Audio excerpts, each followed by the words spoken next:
Hello everyone. तो जैसे कि आप जानते हैं हम कॉम्प्लेक्स नंबर मैथमेटिक्स में पढ़ रहे हैं। आज का हमारा जो टॉपिक होगा वो होगा मॉडुलस ऑफ कॉम्प्लेक्स नंबर और इनके प्रॉपर्टीज के बारे में स्टार्ट करेंगे। तो चलिए स्टार्ट करते हैं आज का class modulus of complex number. तो आप जैसे कि जानते हैं मेरा नाम विवेक पॉल है और आपका पीसीएम ट्यूटर है हम। तो चलिए स्टार्ट कर रहे हैं modulus of a complex number. Modulus of a complex number z equal to a plus i b. अगर कोई कॉम्प्लेक्स नंबर क्या है z equal to a plus i b, it is defined by a positive real number given by. ये क्या होता है? एक positive real number होता है मॉडुलस। किसी भी कॉम्प्लेक्स नंबर का मॉडुलस कैसे निकाला जाता है? तो बच्चा अगर ये कॉम्प्लेक्स नंबर है तो इसका मॉडुलस निकालना है तो इसको इस तरह से लिखना होता है मोड z। इसको क्या बोलते हैं? मोड z इक्वल टू, आपको देखना रियल पार्ट क्या है, जो भी है उसका स्क्वायर कीजिए और प्लस कर दीजिए जो भी इसका इमेजिनरी पार्ट है उसका भी स्क्वायर कर दीजिए और रूट स्क्वायर रूट लगा दीजिए। तो आप बताइए इसका जो रिजल्ट आएगा वो क्या आएगा? हमेशा पॉजिटिव आएगा। और मोड लगाने का मतलब ही क्या होता है यार? पॉजिटिव होता है। इसीलिए लिखा हुआ है complex number z equal to a plus i b is defined by a positive real number. क्या होगा? Positive real number. Positive real number होगा जो कभी भी कॉम्प्लेक्स नंबर हो उसका रियल पार्ट है, इमेजिनरी पार्ट है, we all know it, but its modulus is always a real number. Clear है कि नहीं है? और किस तरह से डिफाइंड होता है? Mod z equal to a square plus b square का रूट लगा देने का। बोलिए क्लियर है कि नहीं है? यहां पर ए बी क्या है? हियर ए एंड बी दोनों रियल नंबर होता है, आपको पता है। ए के जगह भी क्या लिखते हैं? Real number. बी के जगह भी real number. Are real numbers. आपको इस चैप्टर का पहला दिन जो हमने क्लास लिया था उसमें आपको हायरार्की बताया था पूरा बढ़िया से नंबर्स के बारे में कि रियल नंबर कितने टाइप के होते हैं? दो टाइप, रेशनल, इरेशनल। फिर रेशनल में भी हमने अलग अलग टाइप्स पढ़ा था। तो पूरा सीक्वेंस वाइज वीडियोस को देखिएगा तो समझ में आएगा। Here A and B are real numbers. Okay sir, आगे बढ़ते हैं हम। यहां पे अगर इस चीज को हमको ग्राफ से समझना है तो ग्राफ से कैसे समझे? तो लिख रहा है geometrically mode z represents the distance of point P from the origin. अब सुनिएगा ध्यान से, यहां पे पॉइंट P क्या है? पॉइंट P क्या है ना? ऐसा पॉइंट जिस जगह पर कॉम्प्लेक्स नंबर को रिप्रेजेंट करते हैं। अपने लास्ट क्लास में आपने पढ़ा है आर्गन प्लेन के बारे में, तो मैं आपको बताता हूं। ये रहा आर्गन प्लेन। इसका एक्स एक्सिस को क्या बोलते हैं? Real axis. वाई एक्सिस को क्या बोलते हैं? Imaginary axis. और यहां पे कोई पॉइंट मान लीजिए है जो क्या शो कर रहा है? कॉम्प्लेक्स नंबर को शो कर रहा है। इसका कोऑर्डिनेट इस हिसाब से अगर देखें तो क्या है? X comma Y, that is A comma B. इसी पॉइंट को हम क्या कह रहे हैं? यहाँ पे पी, हाँ ब्रैकेट में लिख दे रहे हैं बाबू, जेड। क्या समझ में आ रहा है? ये पी पॉइंट कॉम्प्लेक्स नंबर को रिप्रेजेंट कर रहा है और कोऑर्डिनेट क्या होगा? इसके हिसाब से अगर देखें तो ए कोमा बी होगा। तो ये डेफिनेशन कह रहा है कि मोड जेड क्या है? मोड जेड क्या है ना? इस ओरिजिन से इस लाइन को अगर मिला दे, सॉरी इस पॉइंट को अगर मिला दिया जाए तो यहां जो ये आपको डिस्टेंस मिल रहा है ना, ये डिस्टेंस ही कुछ और नहीं, यही है मोड जेड। क्या समझ में आया कि नहीं आया? ये जो डिस्टेंस है इसी को क्या बोलते हैं? Mod Z. तो आप लिख सकते हैं यहां पे that is mod Z equal to length क्या, कहां से कहां तक? O P. लिख सकते हैं ओ से पी तक, ओरिजिन से पी पॉइंट तक। पी पॉइंट क्या है ना? जो कॉम्प्लेक्स नंबर को रिप्रेजेंट कर रहा होता है। क्लियर है? समझ में आ रहा है? So what is it? It is the distance from the origin to the point where complex number is represented. Getting my point? तो ये बेसिक बातें था मॉडुलस ऑफ कॉम्प्लेक्स नंबर का। इसके आगे बढ़ेंगे हम, ध्यान। तो हमने समझा कि मॉडुलस क्या होता है, लेकिन अब यहाँ पे कंडीशंस कुछ पढ़ लेते हैं, ये आपके लिए काम आएगा। लिख रहा है if mod z equal to 0, अगर मॉडुलस का वैल्यू क्या आ रहा है? 0 आ रहा है, तो हम उस कॉम्प्लेक्स नंबर को क्या कहेंगे ना? Then the z is known as, इस बात को याद रखना पड़ेगा, जीरो मॉड्यूलर कॉम्प्लेक्स नंबर बोलेंगे। इसको क्या बोलेंगे? Zero modular complex number. Underline कर लीजिएगा बढ़िया से, अगर मोड जेड का वैल्यू 0 है तो। और इसका काम क्या है अभी मैं यहां पे समझाऊंगा।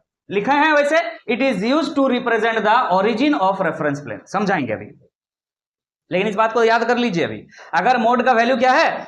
0 है किसी कॉम्प्लेक्स नंबर का, तो उस कॉम्प्लेक्स नंबर को हम कैसा कॉम्प्लेक्स नंबर बोलेंगे? Zero modular complex number. आगे आते हैं। उसी प्रकार अगर मोड का वैल्यू क्या हो? 1 हो, किसी कॉम्प्लेक्स नंबर के मॉडुलस का वैल्यू अगर 1 हो, the corresponding complex number is known as unimodular complex number, इस बात को याद कीजिएगा, यूनिमॉड्यूलर कॉम्प्लेक्स नंबर बोलेंगे अगर किसी कॉम्प्लेक्स नंबर का मॉड्यूलस का वैल्यू क्या हो, 1 हो तो। क्लियर है कि नहीं? चलिए आगे लिखा हुआ है clearly z lies on a circle of unit radius having centre 0,0। ये दो बात को हम समझते हैं, बाकी तो आपको नाम याद हो गया होगा। अगर मोड का वैल्यू 0 है तो बोलेंगे जीरो मॉड्यूलर कॉम्प्लेक्स नंबर, अगर मोड का वैल्यू क्या है 1 है तो इसको बोलेंगे यूनिमॉड्यूलर कॉम्प्लेक्स नंबर। क्लियर? आगे बढ़ते हैं, देखिएगा ध्यान से। अगर मोड का वैल्यू 0 है, व्हाट आप क्या बोलना चाहते हैं? देखिए हमने ये आर्गन प्लेन बनाया, इसे आप रेफरेंस प्लेन भी बोल सकते हैं।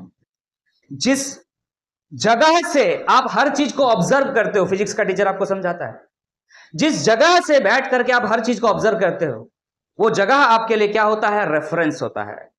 और कोऑर्डिनेट ज्योमेट्री में रेफरेंस किस जगह को माना जाता है आपको पता है? ओरिजिन को माना जाता है, because all the calculation starts from here. Clear है कि नहीं? अगर बाबू मोड जेड का वैल्यू 0 है, मोड जेड का वैल्यू 0 मतलब मान लो अभी मोड जेड ऐसे था ना, पी तक, यहां पे मोड जेड आपने लिखा था, ये मोड जेड था, ये जो डिस्टेंस था ये क्या था? मॉड्यूलस ऑफ जेड था। अगर इसी का वैल्यू 0 कर दिया जाए, इसी का वैल्यू 0 कर दिया जाए तो ये पी पॉइंट उठ करके कहां आ जाएगा? ओरिजिन में वापस आ जाएगा कि नहीं आ जाएगा? अगर ये मोड जेड का वैल्यू 0 हो जाए तो वही तो बात लिखा हुआ है यहां पे, क्लियर देखिएगा। अगर कोई मोड जेड का वैल्यू 0 है तो इसका यूज हम कब करते हैं? It is use to represent the origin of reference plane. कोई रेफरेंस प्लेन है, उसका ओरिजिन को अगर रिप्रेजेंट करना है आपको तो आप क्या कर दीजिए? उस जगह मोड जेड इक्वल टू 0 लगा दीजिए। क्लियर है कि नहीं है? समझ में आ रहा है? चलिए इस बात को समझते हैं। यहां पे हमने लिखा था अगर मोड जेड का वैल्यू क्या है? 1 है। चलिए सर ठीक है, आप बताइए यहां पे मोड जेड का वैल्यू अब 0 नहीं है, क्या है? मोड जेड का वैल्यू क्या है? मोड जेड का वैल्यू क्या है? 1 है, मतलब डिस्टेंस क्या है? 1 है। अब 1 कुछ यूनिट होगा, बात समझ में आ रहा कि नहीं? 1 मीटर हो सकता है, 1 सेंटीमीटर हो सकता है, लेट इट बी, कुछ भी हो सकता है। ओके, यहां तक समझ में आ रहा है? क्लियर है? ठीक है सर। तो ये क्या कह रहा है? ये जो है ना, इससे आप एक सर्कल बनाइए, सर्कल बनाइए। बात समझ में आ रहा है? चलिए एक सर्कल बनाते हैं। सर्कल इस तरह से बना दिए, ये रेडियस मान लिया हम। बात को समझ में आ रहा है कि नहीं आ रहा है? तो देखिए क्या लिख रहा है यहां पे clearly, Z lies on a circle. ये जो जेड है, पी पॉइंट पर क्या है? यहां पर जेड है, लाइज ऑन द सर्कल, एक सर्कल में प्रेजेंट है, ऑफ यूनिट रेडियस। इसका मतलब है रेडियस का वैल्यू क्या है? यूनिट है। अगर किसी कॉम्प्लेक्स नंबर का मोड निकाल रहे हैं, मोड मतलब मॉड्यूलस निकाल रहे हैं, अगर यूनिट है तो समझ जाएंगे कि वो जो कॉम्प्लेक्स नंबर है एक सर्कल में प्रेजेंट है और उसका रेडियस कितना है? 1 है, यूनिट है। लिखा हुआ है यहां पे of circle of unit radius. समझ में आ रहा कि नहीं आ रहा है? यूनिट रेडियस, जिसका क्या होगा? सेंटर हैविंग सेंटर 0,0, जिसका सेंटर क्या होगा? 0,0 होगा। बोलिए समझ में आ रहा कि नहीं आ रहा? क्लियर है कि नहीं है? समझ में आ रहा है? अगर किसी कॉम्प्लेक्स नंबर का मोड का वैल्यू 1 है, इसका मतलब क्या है कि वो कॉम्प्लेक्स नंबर एक सर्कल में प्रेजेंट होता है। वो कॉम्प्लेक्स नंबर कहां पर है? एक सर्कल में प्रेजेंट होता है, जिसका रेडियस क्या है? यूनिट है। यूनिट मतलब 1 है। क्लियर हो चुका है बातें? अगर बातें क्लियर हो चुका है तो आगे बढ़ सकते हैं हम। तो चलिए अब और आगे बढ़ेंगे, ध्यान। अब हम आगे बढ़ते हैं, ध्यान दीजिएगा क्या लिख रहा है देखिएगा। In set C of all complex number. आपको पता है एक कॉम्प्लेक्स नंबर को कैसे लिखते हैं? Z। लेकिन अगर ढेर सारा कॉम्प्लेक्स नंबर एक साथ लिखा जाए तो उसको क्या बोलते हैं? Set of complex number. और उस सेट को रिप्रेजेंट करने का तरीका क्या है हमारा? C। ठीक है कि नहीं? ये पहले के क्लासेस में हमने कवर किया है। सीक्वेंस वाइज वीडियो को देखिएगा, फिर से कह रहे हैं the order relation is not defined. इसका ऑर्डर रिलेशन डिफाइंड नहीं होता है। क्या बोल रहे हैं सर? देखिएगा, मान के चलिए आपके पास एक कॉम्प्लेक्स नंबर है दैट इज Z1, आपके पास एक और कॉम्प्लेक्स नंबर है दैट इज Z2। दोनों को हम कुछ मान लेते हैं, चलिए मान लेते हैं 3 + 2i। और एक कॉम्प्लेक्स नंबर है, हम मान लेते हैं 2 + 3i। कुछ भी हो सकता है, कुछ भी लिख लीजिए अपना मन से। तो आपको यह बात पता है, हमने आपको सिखाया है, इसमें ऑर्डर रिलेशन नहीं चलता, इनइक्वालिटी नहीं चलता है यार। मतलब अगर आप कहना चाहें कि सर यहां पे Z1, complex number Z1 is greater then complex number Z2, या फिर किसी का मन हुआ यह बता रहा है कि Z1 complex number is less than Z2 complex number, क्या इसका कोई मीनिंग है? हमने लास्ट क्लास में इस बात को कवर किया था, इस बात को आपको समझाया था। It has no meaning, it is meaningless, it is meaningless. इसका कोई मतलब ही नहीं होता, आप कंपेयर कर ही नहीं सकते हो। क्या हमने इस बात को एक्सप्लेन किया था? ठीक है, आप कंपैरिजन नहीं कर सकते हो कि ये कॉम्प्लेक्स नंबर बड़ा है कि ये कॉम्प्लेक्स नंबर बड़ा है कि कौन छोटा है, आप कंपैरिजन नहीं कर सकते हो. But what to remember here, we are discussing here modulus of complex number. If you gonna get the mode of this, that is mode z1, you will find, देखिएगा ध्यान से, इसका मोड कैसे निकालेंगे आप? यहां देख रहे हैं 3 का स्क्वायर प्लस इसका 2 का स्क्वायर का रूट निकाल देंगे हम. क्या आ जा रहा है? 3 3 जा 9 प्लस 4 मतलब कितना आ जा रहा है? रूट 13. सिमिलरली मोड 2 निकालिएगा, मॉडुलस ऑफ Z2 क्या हो जाएगा? 2 का स्क्वायर प्लस 3 का स्क्वायर. एक काम करें, थोड़ा चेंज कर लेते हैं, थोड़ा सा वैल्यू अलग अलग आ जाएगा. ठीक है, हम यहां मान लीजिए यहां पे 4 लिख दिए. ठीक, तो यहां पे क्या आ जाएगा? 4 का स्क्वायर 3 का स्क्वायर, तो क्या हो जाएगा यहां पे? 16 plus 9 that is equal to root 25. Clear है कि नहीं? अब 5 निकलेगा, वो नहीं निकाल रहे हैं हम, कंपेयर करना हमको इन दोनों में. क्या कंपेयर नहीं कर सकते हैं? Both are real numbers and real numbers can be compared. Here you can clearly see that is mod z is smaller than, is less than mod z2. समझ में आ रहा कि नहीं आ रहा? So here we can conclude that z1 and z2 cannot be compared. But यहां पे लिख रहे हैं हम but, ये तो आपका एग्जाम्पल हमने दिया, इस बात को मत लिखिएगा. ये जो चीज लिखा हुआ है इसके बाद में बता रहा हूं. But mod z1 can be greater than mod z2 or mod z1 can be less than mod z2. It has meaning. It is not meaningless. It has its significance बोल सकते हैं. इसका कोई मतलब तो निकलता है. क्यों? बिकॉज आप लिख सकते हैं, दोस्त यार वाला बिकॉज लिख रहे हैं, बिकॉज व्हाट्सएप वाला बिकॉज लिखे आप, बढ़िया से लिखिएगा. बिकॉज क्या लिख सकते हैं? Here mod z1 and mod z2 both are real numbers. शुरू में ही हमने बोला कि modulus of any complex number is positive real number. तो रियल नंबर को तो उतना दिन से कंपेयर करते आ रहे हैं, हमको पता है 2 is greater than 1, so they are real numbers. But z is not a real number, it is a mixture of real and imaginary part, so it can not be compared. Getting my point? ये बातें हमने cover कर लिया था last class में, ये बातें हमने अभी सीखा. क्या हम आगे बढ़ सकते हैं? चलिए ध्यान दीजिएगा. अब हम आगे बढ़ रहे हैं, ध्यान दीजिएगा क्या कह रहा है. Mod z is greater than equal to 0 लिखा हुआ, मान लीजिएगा यहाँ पे. इफ बात समझ में आ रहा है ना? ये कब पॉसिबल है? मैंने बोलने का मतलब है कि मोड z का वैल्यू 0 कब होगा और 0 से ज्यादा कब होगा. तो याद रखिएगा, हम यहां समझा देते हैं आपको. क्या बोल रहे हैं कि जो मोड z का वैल्यू होगा ना, वो 0 होगा. कब होगा? और मोड z का वैल्यू ग्रेटर देन 0 मतलब पॉजिटिव होगा. कब होगा? ये बात समझाना चाह रहे हैं. याद रखिएगा, मोड z का वैल्यू तभी पॉसिबल है इफ, ध्यान रखिएगा, z का वैल्यू 0 हो. बस.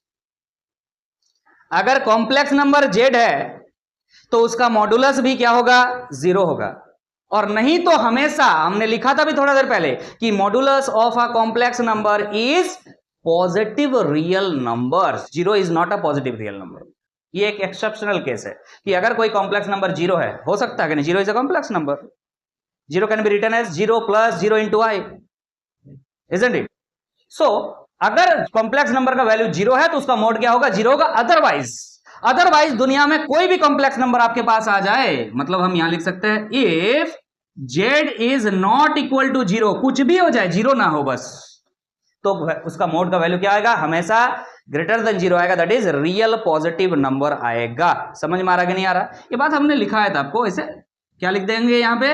रियल पॉजिटिव नंबर आएगा. बोलिए, क्लियर है? चलिए इस पे आते हैं. यहां देखिए, एक बात लिखे हम कि रियल पार्ट ऑफ z, तो एक z कंसीडर कर लो. समझे? आपको अगर समझना इस बात को, let us take an example of z. Let this be 3 + 2i. Favourite example बन गया अभी ये मेरा. ठीक है सर। अब ये जेड लिख लिए तुम, इसका मोड निकालो। तो इसका मोड निकालोगे तो क्या हो जाएगा सर, 3 स्क्वायर प्लस 2 स्क्वायर का रूट लगा देंगे सर, 9 प्लस 4 का रूट हो गया, रूट 13 आ रहा है सर मोड जेड का वैल्यू। कोई प्रॉब्लम? हम क्या समझाना चाह रहे हैं ध्यान दीजिएगा। जो रियल पार्ट ऑफ जेड है कितना है, रियल पार्ट ऑफ जेड, अरे कितना है बोलो जरा, 3 है। तो यहां लिखा हुआ ध्यान दीजिएगा, real part of Z is always less than equal to, always less than equal to, क्या लिखा हुआ है, मोड जेड। मोड जेड कितना है 13, रूट 13, रूट 13 तो 3 से ज्यादा ही होता है भाई। यस और नो, यस और नो। कभी कभी ऐसा भी हो सकता है कि बराबर आ गया हो, लेकिन उससे ज्यादा कभी नहीं होगा। लेकिन किससे ज्यादा होगा भाई, इसी नंबर का नेगेटिव से, माने माइनस रूट 13 से ज्यादा होगा। यहां लिखा हुआ देखिएगा ध्यान से, मोड जो भी निकाले उसके आगे नेगेटिव लगा दीजिए। तो याद रखिएगा, जो real part of a complex number होता है, डायरेक्टली याद कीजिए, real part of a complex number जो होता है उसके मॉडुलस से, उसके मॉडुलस के पॉजिटिव टर्म से कम और उसके नेगेटिव टर्म से ज्यादा होता है। माने माइनस मोड जेड से किसके बीच रहता है, माइनस मोड जेड से जेड के बीच रहता है। आप लिख सकते हैं, समझ में आ रहा कि नहीं आ रहा है, आप लिख सकते हैं ना, real part of Z belongs to, इस तरह से लिख सकते हैं, कहां से कहां तक सर, माइनस मोड जेड से कहां तक, बोलो रे, मोड जेड तक रहता है। अगर आपसे कोई पूछे कि बताओ ना जरा रेंज बता दो, तो इस तरह का ब्रैकेट लगाओगे, क्योंकि दोनों ही हम काउंट कर रहे हैं। इक्वल टू दिया हुआ, इक्वल टू देने के लिए इस तरह का ब्रैकेट लिखता है, आपको पता है स्क्वायर ब्रैकेट होता है, एक ओपन ब्रैकेट भी होता है, हमने ट्रिगोनोमेट्री में आपको समझाया है। वैसे रिलेशन फंक्शन का पार्ट है, उस चैप्टर में भी बताया होगा। क्लियरली समझ में आ गया है, क्लियरली, ठीक है। चलिए इस इमेजिनरी पार्ट के बारे में भी चर्चा कर लेते हैं। See the example here, you can see the imaginary part of z is how much, 2. So here 2 is also less than root 13 and greater than minus root 13, yes or no। 3 क्यों लिख रहे हैं, इमेजिनरी पार्ट का बात कर रहे हैं, तो 2 भी 2 का बात हो रहा है, बोलो क्लियर है कि नहीं है। तो सेम बात है यहां पर भी कि इमेजिनरी पार्ट ऑफ जेड जो होगा वो मोड जेड से कम या उसके बराबर होगा, और मोड जेड के नेगेटिव से ज्यादा या उससे उसके बराबर होगा। तो ये बात भी, अगर इसका भी रेंज पूछा जाए कि इमेजिनरी पार्ट ऑफ जेड का रेंज बताओ जरा, बिलोंग्स टू, आप क्या लिख सकते हैं ना, मोड जेड का नेगेटिव माइनस, माने नेगेटिव और मोड जेड इन दोनों के बीच में ही होगा। बोलिए क्लियर है कि नहीं है, क्या बात है, क्लियर है। ये लिखने की आवश्यकता नहीं है, आपको समझा रहे हैं, रिलेशन फंक्शन में इस तरह से चूंकि लिखते हैं, यहां हमने एग्जांपल देके समझा दिया है। आपको ये फैक्ट याद रखना है, बिकॉज कुछ फैक्ट्स का यूज करके हम डायरेक्ट सवालों को बनाते हैं। Getting my point. चलिए नेक्स्ट हम आते हैं 3 नंबर इसके प्रॉपर्टी के ऊपर। देखिए बहुत बेहतरीन लिखा हुआ है, ध्यान दीजिएगा। मोड जेड जो होगा वो conjugate of mode Z, complex number का कॉन्जुगेट निकाल लो, उसका मोड निकाल दो, दोनों का वैल्यू सेम होगा। क्या एग्जांपल ले लें, क्या एग्जांपल लेकर के समझे सर, बेटर टू अंडरस्टैंड कि आप एग्जांपल लें। देखिएगा ध्यान से, फिर से वही ले लेते हैं हम कॉम्प्लेक्स नंबर पर। चलो जेड इक्वल टू 3 + 2i, क्या इसका कॉन्जुगेट निकालने आता है? अगर लास्ट वीडियो नहीं देखे हैं तो इस वीडियो को मत देखिएगा, पहले उस वीडियो को देख लीजिए, अदरवाइज आपको कुछ समझ में आएगा नहीं। कॉन्जुगेट पहले सीखते हैं फिर मॉडुलस सीखते हैं। तो कॉन्जुगेट क्या करना होता है, सिर्फ y को नेगेटिव बना देना होता है, तो 3 - 2i हो गया, बना दिया। अब एक काम करो, दोनों का मॉडुलस निकालो। सेम नहीं आएगा क्या? मूर्ख आदमी भी समझ पा रहा होगा, इसका स्क्वायर करेंगे और इसका स्क्वायर करेंगे और रूट लगाएंगे तो रूट 13 आएगा, और इसमें भी इसका स्क्वायर करेंगे और -2 का भी स्क्वायर करेंगे तो पॉजिटिव हो जाएगा। क्या क्या आएगा? रूट 13 ही आएगा। तो वही तो बात कह रहा है कि भाई मोड जेड जो होता है वो कॉन्जुगेट ऑफ कॉम्प्लेक्स नंबर का मोड के बराबर ही होता है, कुछ करने का नहीं, क्योंकि जो भी कॉम्प्लेक्स नंबर है उसको वो पॉजिटिव में कन्वर्ट कर देता, पॉजिटिव रियल नंबर। शुरू में ही बात कर लिया हमने, नेगेटिव वाला बात कोई रहता ही नहीं। कॉन्जुगेट में सिर्फ क्या करते हैं, वाई वाला पार्ट को नेगेटिव कर देते हैं। अब यहां देखिए -z अगर लिखा हुआ उसका मोड, अरे मोड लगाने का मतलब ही शुरू में बोल दिया था, क्या करना है काम, इसको पॉजिटिव बनाने का। अरे माइनस मोड जेड क्या होगा, अरे -z का मतलब क्या होगा सर, -3 - 2i। और इसका मोड निकालोगे यार तो क्या हो जाएगा, इसका मोड निकालोगे मतलब -3 का स्क्वायर करोगे और प्लस -2 का स्क्वायर करोगे, तो क्या बदल गया भाई, रूट 13 ही तो आ रहा है। ये भी बात सच है, समझ में आ रहा कि नहीं आ रहा है यहां तक, बोलो क्लियर है, ये बात समझो भाई। घूर फिर के तो वही आया, इसका नेगेटिव करना है। देखो minus conjugate of complex number. इसका नेगेटिव करोगे तो क्या आ जाएगा बोलो सर, 3 माइनस हो जाएगा और यहाँ माइनस था तो प्लस हो जाएगा, 2i हो जाएगा। और इसका मोड निकालोगे यार तो भी वही आएगा, यस और नो, √13 ही आएगा। बोलो बातें क्लियर है? बातें क्लियर है? इस पर ध्यान दीजिए। मोड Zi कैसे लिख सकते हैं? अगर आपका Z है, वही वाला एग्जांपल फिर से लेते हैं, Z = 3 + 2i। क्लियर है कि नहीं? क्लियर है कि नहीं? इसका मोड आपने कितना निकाला था अभी? इसका मोड हमने निकाला था √13 निकाला था, कोई दिक्कत नहीं है। इसको बोला जा रहा है मोड Z को ऐसे लिख सकते हैं आप। कैसे? तो देखिएगा, मोड Z जो निकाले हैं आप, ठीक है, पहले इसको आप i के साथ मल्टीप्लाई कीजिए, तो Zi निकालिएगा फिर मोड निकालिएगा, यस और नो? तो Z × i क्या हो जाएगा सर? 3 की जगह 3i हो जाएगा और 2i की जगह क्या हो जाएगा सर? 2i² हो जाएगा। तो आप लिख रहे हैं 3i - 2i। बोलिए क्लियर है कि नहीं? सॉरी -2। i² का मतलब क्या होता है? -1 होता है। तो यहां पे माइनस के साथ मल्टीप्लाई कर दिए तो 2 हो गया। इसको घुरा के लिखिए -2 + 3i। समझे कि नहीं समझे? अब चलिए इसका मोड निकालिए। इसका मोड निकालिएगा तो क्या आ जाएगा? -2 का स्क्वायर प्लस 3 का स्क्वायर का रूट लगा दीजिएगा, 4 + 9 √13 आ रहा है, यस और नो? दोनों बराबर आ रहा कि नहीं? Zi का मोड जितना आ रहा है, मोड Z का वैल्यू भी उतना ही आ रहा है। तो वही बात कह रहा है कि मोड Z लिखिए या मोड Z × i लिखिए, बात बराबर है। इसका यूज हम अच्छे तरीके से जेई के क्वेश्चंस बनाने में करेंगे। जहां जरूरत पड़ेगा Z के साथ i मल्टीप्लाई कर देंगे और मोड लगा देंगे, दोनों का वैल्यू सेम होगा। Getting my point? क्लियर है? ये तीनों प्रॉपर्टीज। हम आगे बढ़ेंगे, ध्यान दीजिए। अब हम आगे बढ़ेंगे, ध्यान दीजिएगा। अगर लिखा हुआ है Z × Z⁻, मतलब Z × conjugate of Z, Z × conjugate of Z। Let us take an example, Z = 3 + 2i। Same example. तो अगर आपको कॉन्जुगेट निकालना है तो कॉन्जुगेट आराम से निकाल लीजिएगा, 3 - 2i हो। अब इन दोनों को मल्टीप्लाई करना है, Z × Z कॉन्जुगेट। कैसे मल्टीप्लाई करेंगे सर? हमको तो नहीं आता, तो घर जाओ, 3 + 2i, फिर मल्टीप्लाई करो 3 - 2i। अगर नहीं आ रहा है, घर जाओ का मतलब है हमारा घर क्या है? क्लास 11 मैथ्स का प्लेलिस्ट, वहां जाइए और कॉन्जुगेट वाला टॉपिक को देखिए, समझ में आ जाएगा। सिंपल मल्टीप्लाई करने का तरीका है। अगर आप अलजेब्रा पढ़े तो उस तरह से भी बना सकते हैं, नहीं तो डायरेक्ट मेथड हमने बनाया है, सिखाया है। चलिए अलजेब्रा से बनते हैं, कोई बात नहीं। 3 × 3 = 9, 3 × 2 = माइनस हो रहा है, यहाँ पे माइनस है, 3 × 2 = 6i, फिर यहाँ पे +6i, फिर plus minus minus, 2 × 2 = 4i²। Clear है कि नहीं? आगे देखिएगा ध्यान से, 9 - 6i + 6i। गया बेटा, गया कि नहीं गया? गया। यहां से क्या बचा? i² का मतलब -1 होता है, तो यहां हो जाएगा +4, यहाँ पे +4 लिख दे रहे हैं। कितना आया? कितना आया? 13 आया। आया कि नहीं आया? 13 आया। तो Z × Z⁻, that is conjugate of Z, is equal to कितना आ रहा है? 13। और इसको कैसे लिख सकते हैं? 13 + 0 × i लिख सकते हैं। तो इसका मोड कैसे निकालेंगे? Z × Z⁻ का मोड कैसे निकालेंगे बताओ तो जरा। मोड ही निकाल रहा है, नहीं मोड निकाल रहा है क्या? Z × Z⁻ 13 आ रहा है, ठीक है, ठीक। Z × Z⁻ आया है 13 मान के चलिए, ठीक है। अब आपको क्या बोल रही है? किसके बराबर है? Z², मोड Z का स्क्वायर के बराबर है। तो मोड Z निकालो यहां से यार।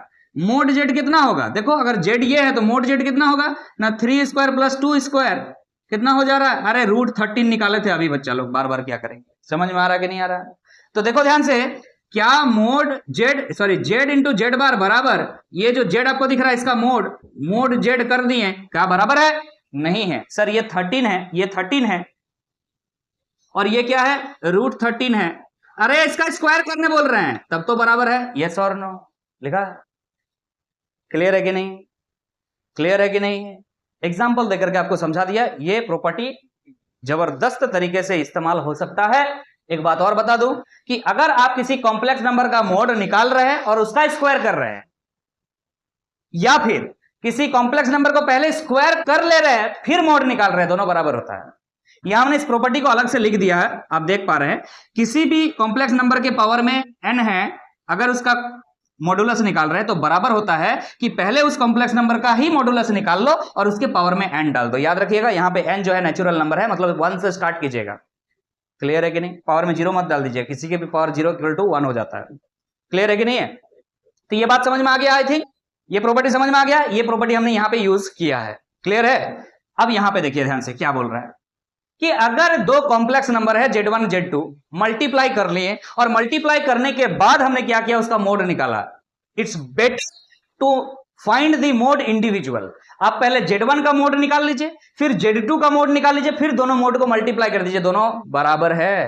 तो इन जनरल हमने ये बात यहां लिख दिया, देखिएगा कि कॉम्प्लेक्स नंबर को अगर मल्टीप्लाई करते चले Z1 into Z2 into Z3 dot dot dot Zn तक, और फिर उसका मोड निकाले, तो इससे बेहतर यह है कि हर कॉम्प्लेक्स नंबर को इंडिविजुअली मोड निकाल लीजिए। Z1 का मोड निकाल दिया, फिर Z2 का मोड निकाल दिया, फिर Z3 का मोड निकाल दिया, फिर आपस में मल्टीप्लाई कर दिया। क्लियर है कि नहीं, Zn तक। क्या बात है, ये क्लियर है, ये दोनों बातें क्लियर हो चुका है। आगे बात करते हैं। देखिए अगर मान लीजिए एक कॉम्प्लेक्स नंबर Z1 है, डिवाइड कर रहे हैं Z2 के साथ, अगर डिवाइड कर, आपको पता डिवाइड करने का तरीका, जब भी कॉम्प्लेक्स नंबर को डिवाइड कर रहे हैं तो दिमाग में एक बात आपका सीधा सीधी आना चाहिए, सर रेशनलाइज करना है। क्या करना है, रेशनलाइज करना है। ये पुराने वीडियोस के रेफरेंस से बता रहे हैं, आप पुराना जाकर के देख सकते हैं, लेकिन हमको वो सब नहीं करना, यहाँ प्रॉपर्टीज ऑफ मॉडुलस सीख रहे हैं। याद रखिएगा कि आप complex number divide, one complex number divide by second complex number अगर निकाल रहे हैं और उसके बाद उसका मोड कर रहे हैं, तो इट्स बेटर कि आप सबसे पहले जो ऊपर में मतलब न्यूमरेटर में कॉम्प्लेक्स नंबर है उसका मोड निकाल दीजिए और डिवाइड कर दीजिए सेकंड वाला मतलब डिनोमिनेटर का जो कॉम्प्लेक्स नंबर है उसका मोड अलग अलग निकाल के डिवाइड कर लो भाई, अलग अलग निकाल के डिवाइड कर लो। देखो ध्यान से, अगर नहीं समझ में आ रहा तो मैं यहां पे समझाता हूं, कौन सा आसान आपको लग रहा है जरा देखिएगा ध्यान से। मैं एक कॉम्प्लेक्स नंबर ले रहा हूं आपके लिए, यहां पे Z1 2 + 3i और एक कॉम्प्लेक्स नंबर ले रहा हूं Z2 3 + 2i। जा क्लियर है कि नहीं है, ठीक है। आप एक काम करो, Z1 डिवाइड बाय Z2 निकालो।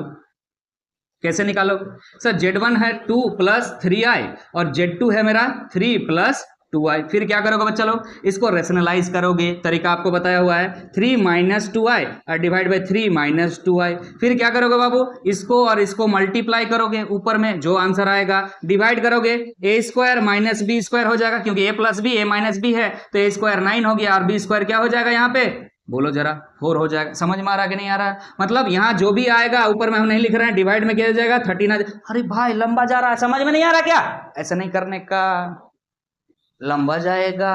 तो क्या करने का, आपको सिंपल तरीका मैं बता रहा हूं, पहले इसका मोड निकाल दो। भाई साहब इसका मोड क्या होगा, √13 होगा कि नहीं होगा, मोड Z1 क्या होगा, √13 होगा। देख लो ना, 2 और 3 है, 2 का स्क्वायर 4, 3 का स्क्वायर 9, दोनों को ऐड कर दो, रूट के अंदर डाल दो, 13 हो गया।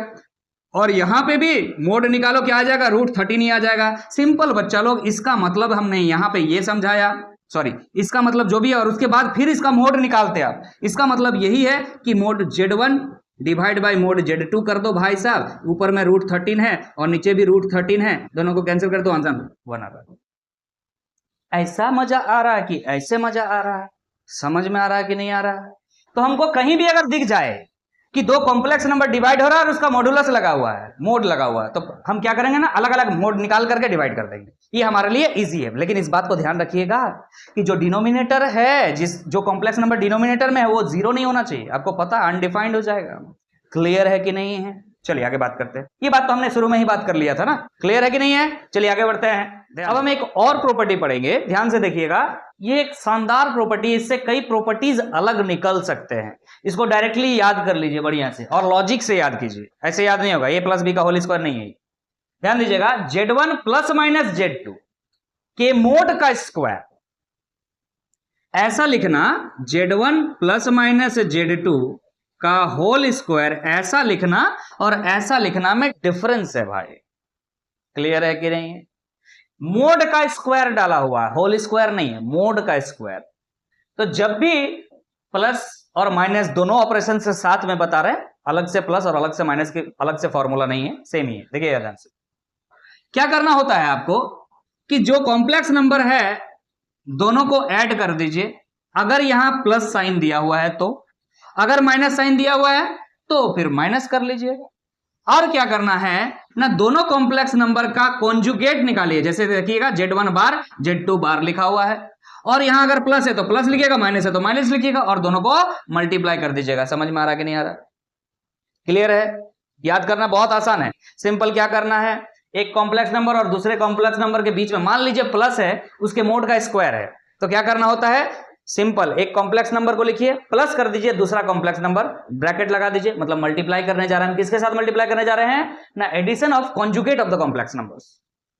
जो कॉन्जुगेट है Z1 का कॉन्जुगेट निकालिए, Z2 का कॉन्जुगेट निकालिए, उसको भी जोड़ दीजिए, फिर मल्टीप्लाई कर दीजिए, आंसर आ जाएगा। क्लियर है कि नहीं है? ये एक फॉर्मूला। दूसरा फॉर्मूला की तरफ हम आगे बढ़ रहे हैं। ये कुछ a प्लस बी का होल स्क्वायर के जैसा दिख रहा है, बिल्कुल वैसा नहीं है, ध्यान से।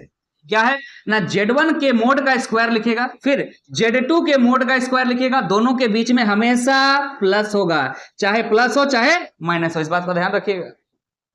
और उसके बाद अगर प्लस है तो प्लस लिखेंगे, उसके बाद माइनस है तो माइनस लिखेंगे, और साथ में क्या लिखना है, Z1 Z2 बार प्लस Z1 बार Z2।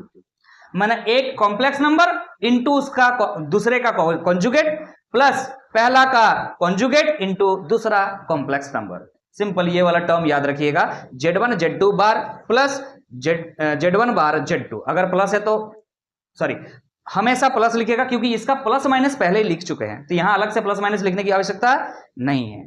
समझ में आ रहा है कि नहीं आ रहा है? चलिए आगे बात करते हैं। दो फॉर्मूलाज आपको समझ में आ गया, तीसरा फॉर्मूला को समझिएगा। तीसरा फॉर्मूला क्या है ना, इसके मोड का स्क्वायर माने Z1 के मोड का स्क्वायर, फिर Z2 के मोड का स्क्वायर प्लस, हमेशा प्लस, माइनस हो तो भी प्लस, उसके बाद प्लस हो तो प्लस, माइनस हो तो माइनस। क्या लिखना है, 2 into real part of Z1 into Z2 bar, 2 into real part of Z1 into Z2 बार। और कॉन्जुगेट वाला टॉपिक में आपको ये बात समझाए थे, यहां पर आप ऐसे लिख सकते हैं, real part of Z1 bar Z2।